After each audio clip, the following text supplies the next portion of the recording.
আসসালামু আলাইকুম রহমতুল্লাহ বরকাত। আলহামদুলিল্লাহ ওসসালাতু ওয়াসসালামু আলা রাসূলিল্লাহ ওয়া আলা আলিহি ওয়া আসহাবিহি ওয়া মান ওয়ালা, আম্মা বাদ। সুপ্রিয় দর্শক শ্রোতা ভাই বোন, দেশ কিংবা প্রবাস, যে যেখান থেকে দেখছেন আপনাদের সকলকে সাদর আমন্ত্রণ জানাচ্ছি। সম্প্রতি একটি খবর ভাইরাল হয়েছে, একজনের সমস্যা এক চোখে কিন্তু ডাক্তার অন্য চোখে অপারেশন করেছেন। এ ধরনের অসতর্কতার কথা প্রায়ই শোনা যায়। এবার ডাক্তারদের প্রতি কোনো নসিহত করবেন কি? আমাদের চিকিৎসক এবং চিকিৎসা সেবার সঙ্গে যারা জড়িত আছেন তাদের প্রতি বিনীত অনুরোধ থাকবে যে রোগীদের প্রতি আমরা সদয় হই, আন্তরিক হই, তাদের প্রতি একটু দয়া ও মায়া করি।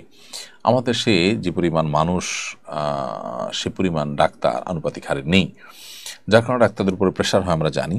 এবং সাধারণ মানুষ, তারা এদেশে মানুষ নানা কারণে খুব বেশি সহজ সরল প্রকৃতি, তারা এমন কিছু কাজ করেন বলেন হয়তো বা যেটা ডাক্তারদের বিরক্তির কারণ হয়, কিন্তু তাই বলে ডাক্তাররা তাদেরকে অবজ্ঞা করলে তারা আল্লাহর কাছে জবাব দিয়ে তার মুখোমুখি হতে হবে। বিশেষ করে ডাক্তারদের যখন ফি দেওয়া হয় বা বেতন তারা পান রোগী দেখার বিনিময়ে, তখন তাদের কর্তব্য হয়ে যায় যথাযথভাবে রোগীদেরকে সার্ভিস দেওয়া। বিধায় এ ধরনের ভুল ভাল করলে তার দায়িত্ব নিতে ডাক্তারকে বাধ্য করা উচিত বা সংশ্লিষ্ট ব্যক্তিকে বাধ্য করা উচিত যে তিনি একজনের একটা ভালো চোখ সেটাকে তিনি অপারেশন করে দিয়েছেন। কেন?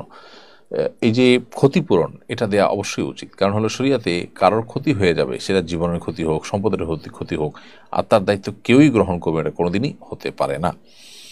তো সেই জন্য এখানে ক্ষতিপূরণ সিস্টেম থাকা দরকার। তাহলে আমার মনে হয় এই ধরনের অনাকাঙ্ক্ষিত ঘটনা ঘটবার যে প্রবণতা আছে আমাদের সমাজে বা যে প্রচুর পরিমাণ দেখা যায়, সেটা বন্ধ হয়ে যাবে বা কমে যাবে ইনশাআল্লাহ তাআলা।